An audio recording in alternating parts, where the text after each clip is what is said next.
Evil ex-best friend lied to the whole friend group about bestie's boyfriend trying to hook up with her. Sometimes evil comes with a smile and calls itself your best friend. Let me tell you something, honey, in my 67 years of living in this neighborhood, I've seen it all. Divorces, affairs, family feuds that would make your head spin. But nothing, and I mean nothing, prepared me for what happened to that sweet girl Sophie who lived in apartment 4B. You know how I always say I'm not one to gossip? Well, that's a lie and we all know it. I live for the drama, always have. My late husband Harold used to say I could hear a whisper through concrete walls, God rest his soul. But this time I wish I'd been deaf and blind to it all. It started about 4 years ago when Sophie Chin moved into the building. 21 years old, fresh out of college, all bright-eyed and bushy-tailed. Such a pretty thing, long black hair, always pulled back in a ponytail, those big brown eyes that sparkled when she smiled.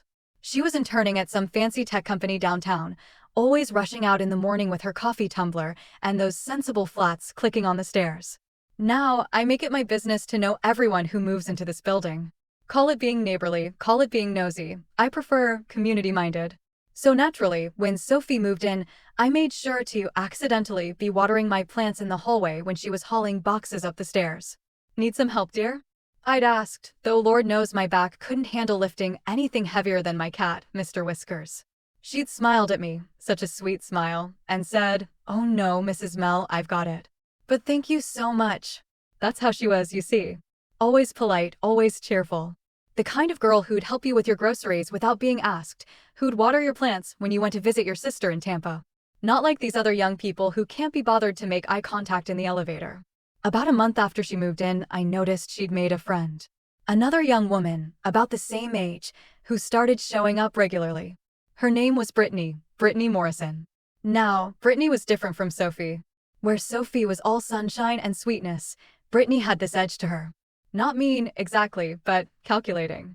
Like, she was always sizing people up, figuring out what she could get from them. I remember thinking to myself, Mrs. Mel, that girl's trouble. But Sophie seemed so happy to have a friend. They'd come home from work together, giggling and chatting, carrying takeout bags from that Thai place on 3rd Street. Sometimes I'd hear them through the walls. Not that I was listening, mind you, but these old buildings have thin walls, laughing at some reality show or gossiping about their coworkers. For about 2 years, they were thick as thieves. Brittany practically lived at Sophie's place. I'd see her letting herself in with a spare key, showing up at all hours. Sometimes I'd run into them in the laundry room, and they'd be planning weekend trips or talking about some party they were going to. Sophie always invited me to join their conversations, bless her heart. Brittany would just give me this tight smile, like I was intruding. Then, about a year and a half ago, everything changed. And when I say everything, I mean everything. It was a Tuesday evening. I remember because Tuesday is when I watch my stories, and I was just settling in with my chamomile tea when I heard voices in the hallway. I might have peeked through my peephole. Purely for security reasons, you understand. Sophie was there with a young man I'd never seen before. Oh, honey, let me tell you about Marcus Chin, no relation, despite the last name. 6'2", shoulders like a linebacker, but with this gentle way about him. Mixed race, black and Asian, with these gorgeous hazel eyes and a smile that could light up the whole building. I could see why Sophie was smitten. The way she looked at him, like he'd hung the moon and stars just for her. Mrs. Mel. Sophie had called out when she saw me, accidentally, checking my mail. I want you to meet Marcus. He works at my company, in the engineering department. Marcus shook my hand, firm grip, respectful, looked me right in the eye. Pleasure to meet you, Mrs. Mel. Sophie's told me so much about you. All good things, I hope, I'd said, giving Sophie a wink. Now, I pride myself on being a good judge of character, and Marcus passed my test with flying colors. Polite, well-spoken, clearly adored Sophie. Over the next few weeks, I saw him around more and more. He'd bring her flowers, not those cheap grocery store bouquets, but real nice arrangements from the florist on Main Street. Sometimes I'd catch them slow dancing on her balcony late at night when I was having my before-bed cigarette. Don't judge, we all have our vices. But here's where things started getting interesting. Remember Brittany? Well, she did not like Marcus. Not one bit. The first time I noticed something was off was about a month after Sophie and Marcus started dating. I was coming back from the grocery store, had to make 2 trips because these old bones can't carry what they used to, when I heard raised voices coming from Sophie's apartment. You barely know him. That was Brittany's voice, sharp as a knife. I know enough, Sophie replied, and I could hear the hurt in her voice. I thought you'd be happy for me. Happy? Sophie, you're being naive. Men like that, they're players. Trust me. Now, I should have minded my own business and gone into my apartment. But the ice cream was melting and I needed to put it in the freezer, and if I happened to linger in the hallway for a moment, well, that's neither here nor there. The conversation went on for a while, with Brittany making all sorts of accusations about Marcus without any proof, far as I could tell. Sophie defended him, but I could hear her getting more and more upset. Finally, Brittany stormed out, nearly knocking me over as she rushed past. Watch it. I called after her, but she didn't even turn around. Sophie poked her head out, her eyes red-rimmed. Oh, Mrs. Mel, I'm so sorry about that.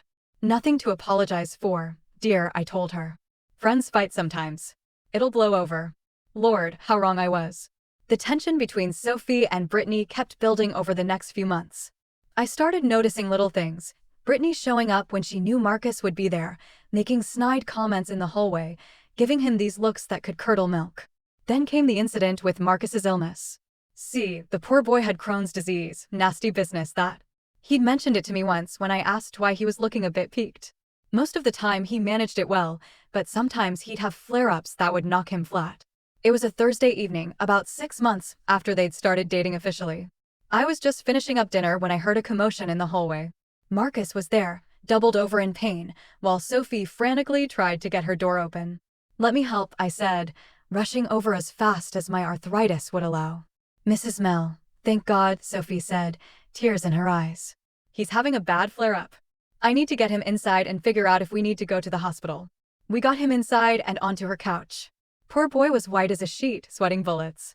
Sophie was beside herself. She had some big medical school entrance exam coming up, the MCT, she called it, and I could see the stress written all over her face.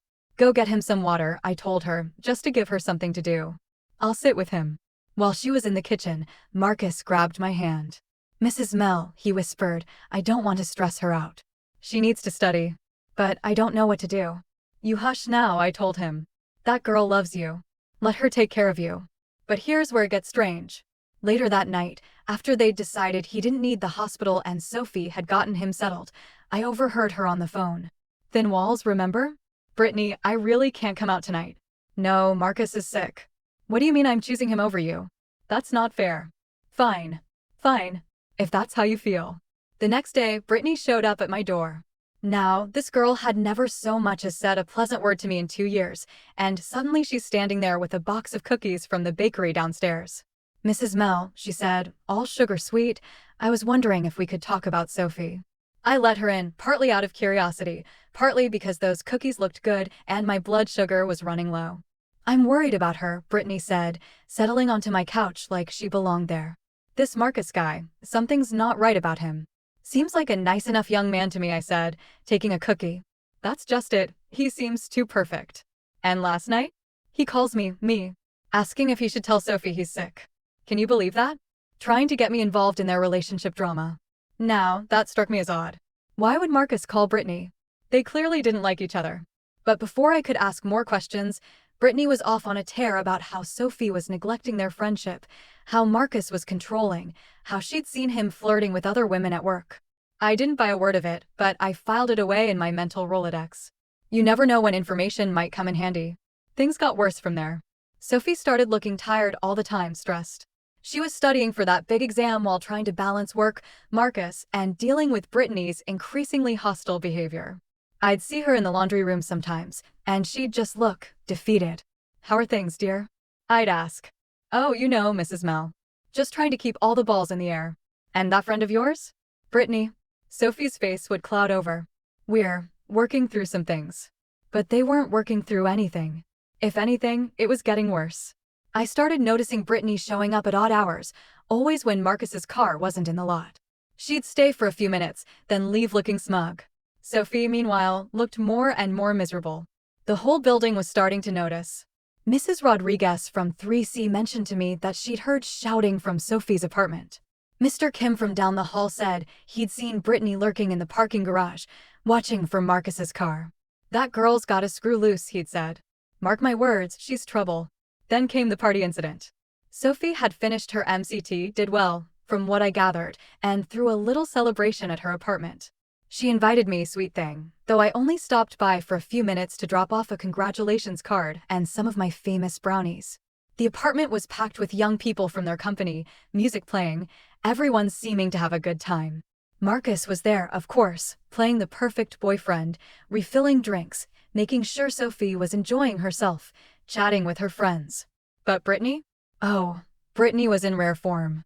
I watched her for the few minutes I was there, and that girl spent the entire time shooting daggers at Marcus with her eyes. When he'd laugh at something Sophie said, Brittany's jaw would clench. When he'd put his arm around Sophie's waist, Brittany would take a long pull from her drink. Trouble brewing there, I muttered to Mrs. Rodriguez, who'd come with me. She agreed.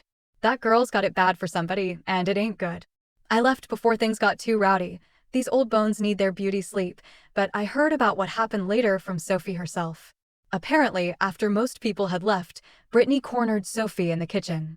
Told her that Marcus had been eyeing her all night, making inappropriate comments when Sophie wasn't around. Complete fabrication, according to everyone else who was there, but Brittany sold it like it was gospel truth. Sophie didn't believe her. Thank goodness the girl had some sense, but it led to a huge blow-up. Brittany stormed out, but not before making a scene in front of the remaining guests. After that, things went quiet for a while.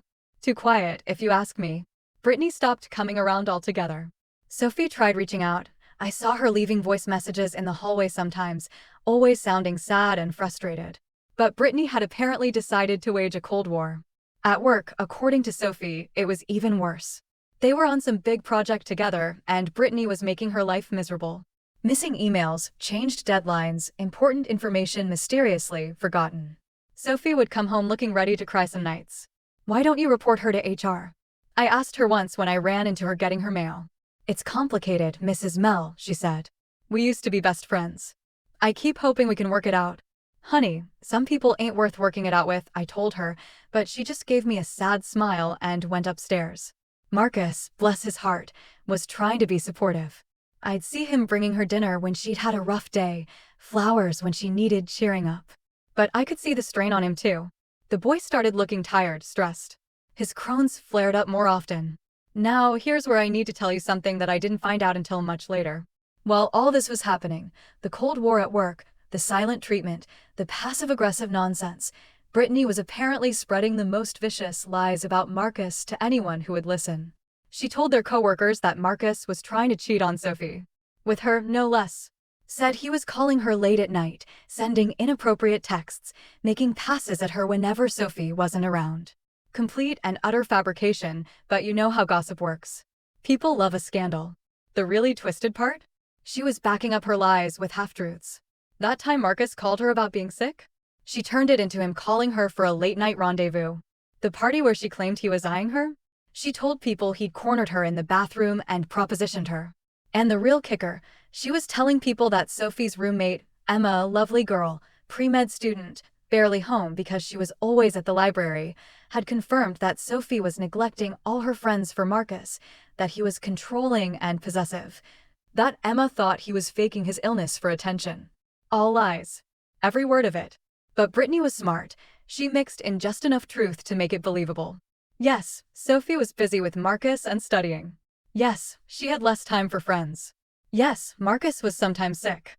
But the conclusions Brittany drew from these facts were pure poison. I only found out about all this months later when one of Sophie's coworkers, Sam, moved into the building. Nice young man, reminded me of my nephew. He and I got to talking one day by the mailboxes, and when he found out I knew Sophie, his whole demeanor changed. Mrs. Mel, he said, looking uncomfortable, I need to tell you something, but I don't know if I should. Spit it out, boy, I told him. At my age, I don't have time for beating around the bush. So he told me. All of it. The lies, the gossip, the character assassination Brittany had been conducting. My blood was boiling by the time he finished. And nobody thought to tell Sophie? I asked. We didn't know what to believe, he admitted, looking ashamed. Brittany was her best friend. We figured if something was really wrong, Sophie would know. Lord have mercy, I muttered. That poor girl. Sam ended up telling Sophie everything the next day. I know because I heard her crying through the walls that night. Not just crying, sobbing. The kind of deep, chest-heaving sobs that come from profound betrayal. Marcus was there, trying to comfort her, but what do you say to something like that? Your best friend has been systematically trying to destroy your relationship and your boyfriend's reputation out of, what? Jealousy? Spite? I wanted to march over to Brittany's apartment and give her a piece of my mind, but she moved out of the country by then. Convenient timing, if you ask me. Probably couldn't face what she'd done. Sophie tried to move on. She and Marcus got engaged. I was there when he proposed, actually. Not intentionally. I just happened to be on my balcony having my evening cigarette when I saw him down on one knee on their balcony. Such a beautiful moment. Sophie said yes, of course, and they looked so happy. They started planning a small engagement party. Nothing fancy, just family and close friends at a nice little venue downtown. Sophie even invited me, sweet girl. Gave me the invitation personally, with a hug and everything. You've been like family to me, Mrs. Mel, she said. I can't imagine celebrating without you there. I may have teared up a bit. Just allergies, you understand. The party was supposed to be perfect. Sophie looked absolutely radiant in this simple white dress, her hair done up all fancy. Marcus was handsome as ever in his suit, couldn't take his eyes off her. Their parents were there, lovely people, all of them. Sophie's parents ran a restaurant in Chinatown, and Marcus's mom was a school principal. Good, solid families. Everything was going beautifully. The food was delicious. Sophie's parents had catered it, naturally. The music was just right, and everyone was having a wonderful time. I was sitting at a table with Mrs. Rodriguez and Emma, Sophie's roommate, watching the young couple dance, thinking how nice it was to see something good happening for a change. Then the atmosphere shifted. It was like when the pressure drops before a storm, you can just feel something bad coming. I noticed it first in the way conversations started dying out, heads turning toward the entrance. And there she was. Brittany Morrison, back from wherever she'd been hiding, dressed to kill in a fire engine red dress that was entirely inappropriate for someone else's engagement party. She wasn't alone either, had a whole entourage with her, including some woman filming everything on a camera. Oh no, Emma whispered beside me. Oh no, no, no. Sophie's face went white as a sheet. Marcus immediately moved to stand in front of her, protective. The parents looked confused, then alarmed as they sensed the tension. Sophie, Brittany called out, her voice dripping with false sweetness. Congratulations. We just had to stop by and wish you well. Get out, Sophie managed to say, her voice shaking. You're not welcome here. But Brittany was on a mission. She swept into the room like she owned it, that camera woman following her every move. Now, Brittany said, loud enough for everyone to hear. Is that any way to treat an old friend? Especially one who's been so concerned about your well-being. Brittany, leave. Now. That was Marcus, his voice low and dangerous. Oh, Marcus. Brittany turned to him with a shark smile. Still playing the protective boyfriend? How noble. Tell me, have you confessed to Sophie about all those late-night calls yet? The texts? The way you looked at me at her party? The gasps that went through the room were audible. I saw Sophie's mother grab her father's arm. Marcus's mother looked stricken. You're lying, Marcus said, his fists clenched at his sides. Am I? Brittany turned to address the room like she was performing Shakespeare. Everyone deserves to know the truth about the man Sophie's marrying. Don't they? What happened next shocked everyone, including me. Marcus, sweet gentle Marcus who wouldn't hurt a fly, took a step toward Brittany with such fury in his eyes that several people, including Sophie's father, moved to intervene. Get out, he snarled, and I'd never heard such venom in his voice. Get out now, or I swear to God, you'll regret it.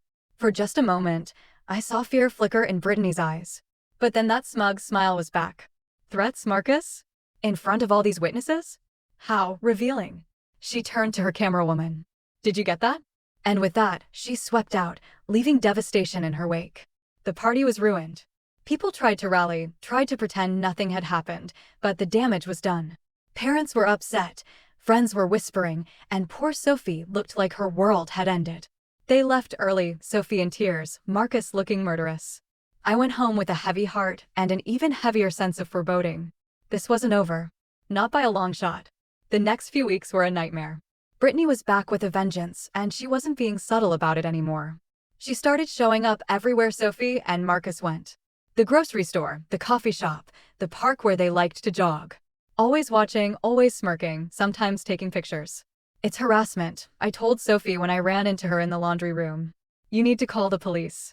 We tried, she said, looking exhausted. They said unless she actually does something threatening, there's nothing they can do. Following someone in public isn't illegal. But it was the recording from the party that really caused problems. Brittany had edited it, of course, making it look like Marcus had threatened her unprovoked. She posted it online with some sob story about being intimidated by her best friend's aggressive boyfriend. It went viral in their industry circles. Then came the letter from the lawyer. Brittany was suing Marcus for defamation and threatening behavior. Can you believe that? The girl who'd been spreading lies for months, who'd crashed their engagement party, who was stalking them, SG was suing him. It's insane, Mrs. Rodriguez said when I told her. That girl needs to be locked up. But the legal system doesn't work on common sense, apparently. Marcus had to hire a lawyer, which cost a fortune. The stress of it all was eating at both of them. I'd hear them arguing sometimes, not screaming matches, but the kind of quiet, desperate arguments that happen when two people are at the end of their rope. Marcus's health deteriorated. The Crohn's flare-ups became more frequent, more severe. He lost weight, looked haggard. Sophie was trying to hold everything together, but she was barely sleeping. I'd see her leaving for work in the morning looking like a ghost of her former self. The lawsuit dragged on for months. Depositions, meetings, mounting legal bills. Marcus's parents, who'd been so happy about the engagement, started asking questions. Were they sure about getting married with all this drama? Maybe they should postpone? The doubt in their voices was obvious. Sophie's parents tried to be supportive, but they were embarrassed by the public nature of it all. In their culture, they told me once, this kind of public drama was shameful. They worried about what people were saying, about the family's reputation. I watched it all unfold from my perch in 4A, feeling helpless. I'd lived through a lot in my years, but watching these two young people who loved each other being systematically destroyed by one person's malice, it was unbearable. The breaking point came on a Tuesday morning. I remember because I was just getting ready to go to my doctor's appointment when I heard Sophie screaming. Not arguing, not crying, screaming. I rushed out into the hallway, as much as I can rush these days, to find her standing in her doorway, still in her pajamas, a piece of paper clutched in her hand. Her face was white, her whole body shaking. "Sophie, honey, what is it?" I asked, hurrying over. She couldn't speak, just handed me the paper. It was a note from Marcus. "Sophie, I'm so sorry. I can't do this anymore. The fight, it's too much. She won. She broke me. I can't stand to see the light go out of your eyes too, because of me. You deserve a beautiful life, Sophie. A life without this darkness. Find your happiness. Please. I love you more than words can say." Marcus, oh honey, I breathed, my heart sinking. Oh no. The next hours were a blur. Sophie called his parents, the police. I stayed with her, made her tea she didn't drink, held her hand while she made phone calls with shaking fingers. Mrs. Rodriguez came over when she heard the commotion, and we took turns sitting with Sophie while the search began. They found him that afternoon. His car, parked in the woods outside the city. Pills. Gone. I've been to too many funerals in my time, but Marcus's was one of the hardest. Such a young man, so full of promise, reduced to a closed casket and flowers. His parents were destroyed. His mother couldn't stop crying, and his father just looked empty. Sophie was there, of course, held up by Emma and her parents. She looked like she'd aged 10 years in 3 days. When they lowered the casket, she made a sound I'll never forget, like something inside her was being ripped out. Brittany didn't come to the funeral. Of course she didn't. But I heard through the grapevine that when she found out, she showed no emotion. Just said something about consequences and went about her day. The lawsuit was dropped, naturally.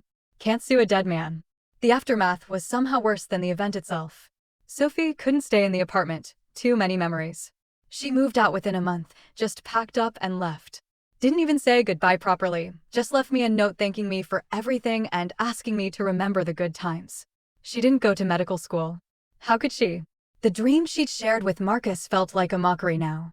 Last I heard, she'd moved to some small town upstate, working at a clinic, living quietly. Emma still keeps in touch with her, tells me she's surviving. Not living, just surviving. Brittany moved back to the city for a while, tried to get work at the same company. But word had gotten out about what she'd done. Nobody would hire her. The universe has its own way of delivering justice sometimes, though it's cold comfort. I still see Sophie's parents sometimes when I go to Chinatown. We don't talk about what happened, but the sadness in their eyes says everything. They lost their daughter that day too, in a way. Not to death, but to a grief so profound it changed who she was. As for me, I'm still here in 4A, watering my plants, watching the comings and goings. But I'm more careful now about getting involved in the young people's lives. Sometimes knowing too much, caring too much, just means you get a front row seat to tragedy. I think about them often, Sophie and Marcus. How happy they were in the beginning, how perfect they seemed together. How one person's jealousy and malice destroyed it all. It makes me think about my Harold, how lucky we were to have our time together without that kind of poison trying to tear us apart. People ask me sometimes why I still live here with all the memories. But someone needs to remember them as they were, young and in love and full of hope. Someone needs to remember that once upon a time, apartment 4B was filled with laughter and love, not just the echo of what was lost. So I stay. I water my plants. I chat with the new tenants, though not too closely, and sometimes, late at night when I'm on my balcony having my cigarette, I can almost hear them. Sophie's laugh, Marcus's deep voice, the sound of them dancing to music only they could hear. And I remember. Because that's what you do when you've witnessed something beautiful destroyed. You remember what was, and you hope that somewhere, somehow, there's a balance to the universe that makes sense of such senseless cruelty. But Lord knows, I haven't found it yet. The building's different now. Quieter.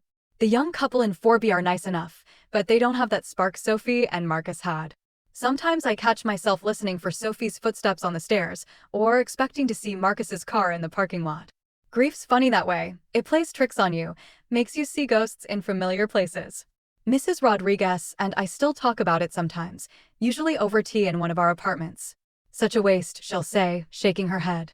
Such a terrible waste. And it was. A waste of love, of potential, of two beautiful lives that should have had decades together. All because one person couldn't stand to see her friend happy, couldn't bear not being the center of attention.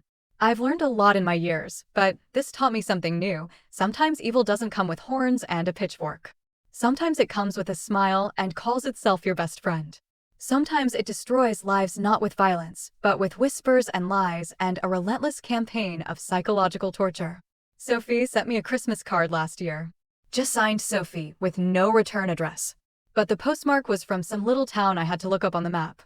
I hope she's finding some peace there. I hope she's learning to live again, not just survive. As for Brittany, last I heard, she'd left the country again. Good riddance. Though part of me hopes she's somewhere living with the knowledge of what she did. Living with the weight of a man's death on her conscience, if she has one. But mostly, I just remember. I remember Sophie's smile when she first introduced me to Marcus. I remember how he'd carry my groceries up the stairs without being asked. I remember their love, because that's what deserves to be remembered. Not the darkness that destroyed it, but the light it brought to this old building, even if it was just for a little while. Some stories don't have happy endings. Some stories are just cautionary tales about the damage one toxic person can do. But we tell them anyway, because maybe, just maybe, someone will recognize the signs earlier. Maybe someone will see the Brittness of the world for what they are before it's too late. Or maybe we just tell them because the alternative is forgetting, and that seems like the greatest tragedy of all.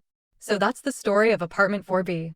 That's what I saw from my perch in 4A, the tragedy I watched unfold despite all my years of experience, all my nosiness, all my attempts to help. Sometimes being the neighborhood watcher means you see things you wish you could unsee.